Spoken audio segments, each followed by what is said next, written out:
Operation Praying Mantis, the ruthless U.S. Navy response to the mining of USS Samuel B by Iranian ships, had begun on April 18, 1988. The first lights of dawn slowly illuminated the Persian Gulf when Vietnam War-era Belknap-class destroyer USS Wainwright surged forward to carry on with her mission. The destroyer was the vanguard of the retaliation operation. Guided by the latest intelligence, Wainwright's targeting systems locked onto the Sassan oil platform. Coordinating with other ships, Wainwright's missiles rocked the platform, engulfing it in an inferno of fire and smoke. As plumes reached the sky, Wainwright swiftly changed course, ready for the next target, the Sirri oil platform. Her crew unleashed a barrage that led to more devastation. Victorious, the destroyer and her crew made way for their next objective when the unexpected occurred. The small Iranian Kaman-class fast attack craft Sassan decided to challenge her in single combat, spraying the American ship with machine gun fire with the aim of taking down American sailors. USS Wainwright's response was instant. She fixed her Mark 42 gun and harpoon missile launchers for one lethal attack. The battle between a highly advanced behemoth of steel and a David-sized Iranian ship was about to begin. USS Wainwright DLG-28 was the third U.S. Navy ship to bear the name of Civil War-era hero Commander Jonathan Mayhew Wainwright. The brave American sailor had served with distinction in engagements at Forts Jackson and St. Philip with great success before losing his life at the Battle of Galveston in 1863. Still, his legacy lived on in naval history due to his intrepid nature. The third USS Wainwright was laid down on July 2, 1962 at Bath, Maine by the Bath Iron Works Corporation and launched on April 25, 1965, sponsored by Richard W. Wainwright, as the United States prepared for direct military involvement in Vietnam. Half a year later, on January 8, 1966, she was commissioned at the Boston Naval Shipyard with Captain Robert P. Foreman in command. USS Wainwright was a Belknap-class cruiser, a class of single-ended guided missile cruisers that, unlike double-ended missile cruisers, its missile armament was only installed forward. When commissioned, the Belknap-class's main armament included a 5-inch 54 caliber Mark 42 gun mounted on the quarterdeck, and a twin-rail RIM-2 Terrier Mark 10 launcher on the foredeck with over 40 SN-2ER missiles. Wainwright's Mark 10 missile launcher could also launch 20 RUR-5 ASROC all-weather, all-sea conditions anti-submarine missiles without an additional Mark 112 ASROC launcher. As decades passed, the armament would be revamped, including 2 Phalanx automated gun-based close-in weapon systems, 2 Mark 46 torpedo launchers, and 2 Harpoon missile launchers. The Phalanx close-in weapon system was a state-of-the-art automated defense system designed specifically for anti-ship missiles and aircraft threats. It comprised a radar-controlled Gatling gun that rapidly fired armor-piercing rounds at any upcoming threat. Wainwright's propulsion system comprised 4 1,200-pound-per-square-inch boilers, 2 geared steam turbines, and 2 shafts providing over 85,000 horsepower. This allowed the ship to reach a top speed of over 32 knots. The Belknap-class cruiser was also equipped with sophisticated AN/SPS-10 surface search radar, AN/SPS-48 3D air search radar, AN/SPS-49 2D air search radar, and 2 AN/SPG-55 Terrier missile fire control radar, providing the vessel with constant eyes in the skies and the depths below to affront any upcoming danger. Following her commission under Captain Foreman, USS Wainwright departed for her shakedown cruise, testing her missiles and sonar in the Atlantic. She fired her main gun at Culebra Island and launched several Terrier missiles. In April 1967, she transited the Panama Canal and arrived in San Diego, California, before leaving for Pearl Harbor. Wainwright then made her way across the Pacific, bound for Southeast Asia, to support the American troops fighting the communist forces in Vietnam. On June 6, 1967, USS Wainwright arrived in the Gulf of Tonkin to begin her first tour in Vietnam. She took Positive Identification Radar Advisory Zone, or PIRAZ duties, from USS Long Beach and began operating in the Gulf, maintaining visual surveillance and radar to identify hostile aircraft near the coasts. This job kept the vessel in the same spot for a long time, serving as a reference point for friendly strike aircraft flying above it, bound to attack targets ashore. USS Wainwright's duties also provided help to search and rescue helicopters, which also used her as a base for takeoff. During this time, an SAR helicopter crashed on USS Wainwright's flight deck, but damage was minimal. After these surveillance operations, the cruiser visited Sasebo in Okinawa before resuming Piraz duty in August. Wainwright's 27 days of operations finished on September 8th after she surveyed the Gulf and visited the British colony of Hong Kong for 5 days. For her third tour, Wainwright served as a screen commander for 2 aircraft carriers operating on Yankee Station and an anti-aircraft warfare command ship that supported all the units of Task Force 77. On September 28, 1967, USS Wainwright and her crew completed their final assignment in Vietnam and departed the combat zone in Southeast Asia. Starting in 1968 in Charleston, USS Wainwright swiftly transitioned to her role as a school ship for the destroyer school in Newport. After a brief return to Charleston, her operations spanned rugby match exercises to increase her readiness in the West Indies. Transiting the Panama Canal in late June 1968, months after the launch of North Vietnam's unexpected Tet Offensive, USS Wainwright visited strategic waypoints such as Pearl Harbor, Guam, and Subic Bay en route to her combat duty station in Indochina. Stationed once again on Piraz duty, Wainwright survived a typhoon and returned promptly to her post, despite the unexpected attack from Mother Nature. Relieved in mid-September, she embarked on a series of port visits, a global testament to American military might. Resuming Piraz duty in late October 1968, USS Wainwright effectively controlled the airspace over the Gulf of Tonkin. In January 1969, Wainwright began her final tour of duty as a Piraz ship, showcasing her persistence in such an important role. The voyage home took her through the Philippines, Subic Bay, and a trans-Pacific journey marked by stops in Sydney, Auckland, and Papeete. Returning to Charleston in February, she entered a period of inspections before embarking on dynamic exercises, including a presidential sea power demonstration and participation in exotic dancer and spark plug exercises. In August, she underwent her first regular overhaul at the Charleston Naval Shipyard, a testament to her enduring service in the U.S. Navy. After resuming operational status in February 1970, USS Wainwright engaged in rigorous training off the coasts of Florida and Virginia. In mid-March, she set off for the Atlantic Fleet Weapons Range near Puerto Rico, undertaking gunnery and missile exercises. In late April, Wainwright received orders to intercept 3 Haitian Coast Guard vessels fleeing an unsuccessful coup. While encountering one vessel near Guantanamo Bay, she stood guard as American officials boarded the vessels peacefully to defuse the situation. Later, Wainwright escorted the 2 remaining ships back to Guantanamo.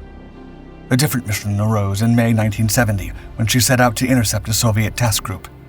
Engaging 2 Russian ships, including a guided missile cruiser and destroyer, she witnessed the arrival of 2 submarines, an oiler and a submarine tender. Together, they entered port at Cienfuegos, Cuba, marking a significant diplomatic encounter reminiscent of the 1962 missile crisis. Following this period, Wainwright returned to Guantanamo Bay for more training. In June, she moored at Charleston for 2 months of essential upkeep and training, gearing up for her imminent deployment to the Far East as part of President Nixon's policy of Vietnamization. Embarking on her third and final deployment to Indochina in August, Wainwright transited via the Panama Canal and Pearl Harbor, arriving in Yokosuka, Japan by September 1970. Over the next 2 months, she conducted operations in Japanese waters, focusing on bilateral ASW exercises in the Sea of Japan, alongside Japanese Maritime Self-Defense Force units. Periodic stops in Yokosuka and Sasebo provided moments of respite and maintenance. In early November, USS Wainwright headed to the Taiwan Strait to reach the familiar waters of the Gulf of Tonkin for her last tour of duty in Vietnam before the conflict ended. In the early hours of November 21, 1970, USS Wainwright took part in one of the greatest special operations deceptions in modern warfare to assist the Army and Air Force in rescuing American prisoners of war from Sun Tai in North Vietnam. Seaborne radar on board the USS Wainwright and the Navy's Air Traffic Control Station Red Crown would monitor all aircraft over the Gulf of Tonkin.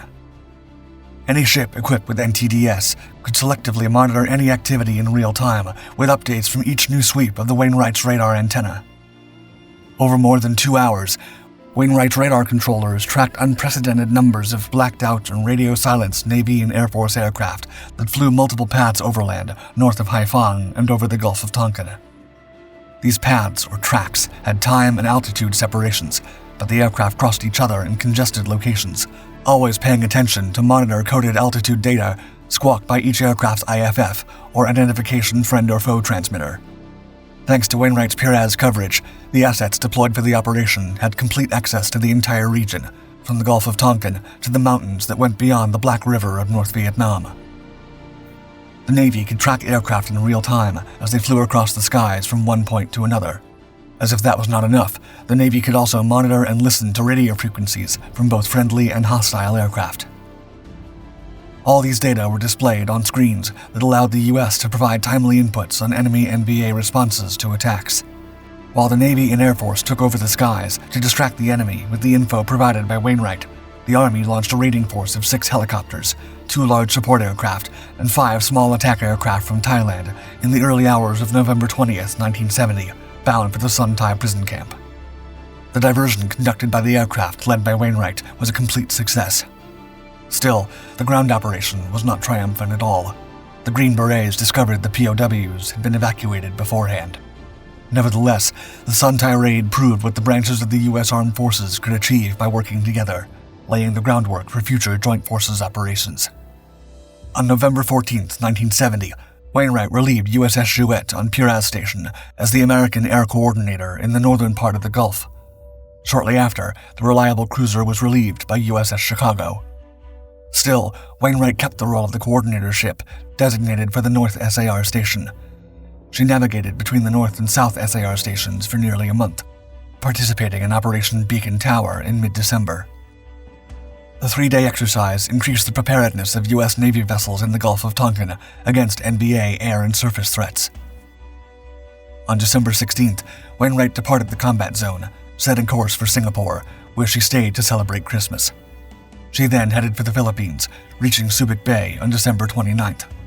Wainwright left the Philippines on January 4th, 1971, bound for Hong Kong. Following a 4-day visit, she left the British colony en route to the Gulf of Tonkin for 2 intense weeks of operations. Throughout the year, Wainwright participated in more training exercises in the Atlantic and conducted patrols in South America, the Caribbean, and Africa. In January 1972, the cruiser underwent a conversion process before a tour of the Mediterranean Sea. In December, the ship's crew visited Rota, Spain, before venturing into the Mediterranean, where she conducted anti-ship and anti-air warfare exercises with Allied vessels. While conducting these exercises in Greek waters, USS Wainwright successfully tracked, contacted, and identified 4 Soviet submarines, despite the communist efforts to evade contact with NATO vessels. After her successful European tours, Wainwright returned to the U.S. and underwent an overhaul. In March 1975, she became the first American ship to visit Romania in over 50 years. On April 18, 1988, USS Wainwright played a pivotal role in Operation Praying Mantis, a retaliatory action by U.S. Navy forces in response to the Iranian mining of USS Samuel B. Roberts. This guided missile frigate was patrolling the Persian Gulf before the incident. This mining of the U.S. ship, which occurred on April 14th, was taken as a direct threat to America's Operation Earnest Will, whose purpose was to safeguard reflagged Kuwaiti oil tankers from Iranian attacks in the Persian Gulf. In the aftermath of the incident, U.S. Navy divers located additional mines in the vicinity, with their serial numbers linking them to those previously confiscated from the Iranian Air Force in September 1987. The American naval response was swift. An immediate counteroffensive was born to avenge USS Samuel B. Roberts, Operation Praying Mantis, which turned out to be the largest surface action for American forces since World War II ended. On April 18, 1988, a coalition of surface warships, complemented by aircraft from USS Enterprise, executed the operation. In close cooperation with 2 destroyers and the amphibious transport dock USS Trenton, Wainwright launched a coordinated strike on the Sassan and Sirri oil platforms. The operation saw U.S. Marines descending onto the Sassan platform, gathering crucial intelligence and strategically disabling it. In response, Iran dispatched Baghamar speedboats to launch attacks across the Persian Gulf. An American A-6E intruder aircraft from VA-95 targeted the speedboats, sinking one and inflicting damage on several others. The intensity escalated further as Iranian Kaman-class fast attack craft Sassan challenged Wainwright. It launched a Harpoon missile, prompting Wainwright to retaliate with 4 Standard missiles. Additional strikes from USS Bagley culminated in the destruction of Sassan. The Iranian frigate Sahand then entered the fray, taking the fight to elements of another American surface group. In an exchange of missiles, Sassan was inevitably sunk against the superior naval power of the American ships, leading to another victory for U.S. Navy forces. Operation Praying Mantis resulted in the sinking of 2 Iranian warships and up to 6 armed speedboats. It also marked the first ever surface-to-surface missile engagement in U.S. Navy history. This decisive operation compelled Iran to agree to a ceasefire with Iraq later that summer, putting an end to the 8-year-long conflict between both nations. Wainwright was decommissioned on November 10, 1992, and remained in the reserve fleet for almost a decade. In June 2002, the British Royal Navy used her as a live fire target. She was struck by 2 Harpoon missiles fired from HMS Richmond. The missiles did not put her down, and Wainwright remained afloat during the night. The next day, she was struck by a spearfish torpedo fired from the submarine HMS Tireless, striking the bow. Shortly after, American aircraft made a strafing run, severely damaging her, before she was ultimately sent to the depths with explosive charges.